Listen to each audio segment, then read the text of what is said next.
ભાઈ આજે તમારા ગામની અંદર એટલે કે લાઠીમાં આવવાનો મુદ્દો શું તમે ભાઈ વર્ષો પહેલા આપણા સમાજ ઉપર એક અન્યાય થયો હતો, જેમાં 31 લોકો ઉપર, નિર્દોષ લોકો ઉપર કેસ દાખલ થયો.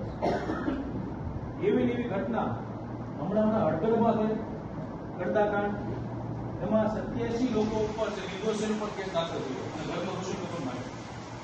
એવી એવી ઘટના વિશ્વની અંદર બની હતી, જેમાં 92 લોકો ઉપર કેસ દાખલ થયો. અને એવી એવી ઘટના મહુવાની બાજુમાં ઊંચા કોટડા જે કહેવાય છે કોટડા, ત્યાં ઘટના બની હતી. ત્યાં 105 લોકો ઉપર કેસ દાખલ થયો.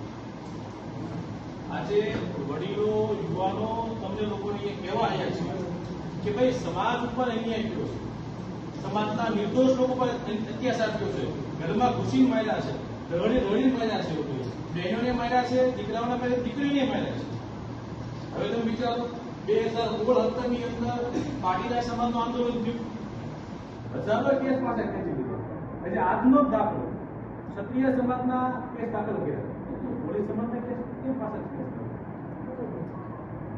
આજે તમારી પાસે આવવાનું કારણ શું તમને કહી દઉં કે લાઠીની અંદર જે અત્યાચાર થયો છે, જે કેસ દાખલ થયા છે, હવે સરકારને આપણે બે હાથ જોડી વિનંતી કરવાની છે, એને આવેદનપત્ર આપવાનું છે કે ભાઈ લાઠી ઉપર નિર્દોષ લોકો ઉપર જે કેસ દાખલ થયા છે કેસ પાસે યસ નો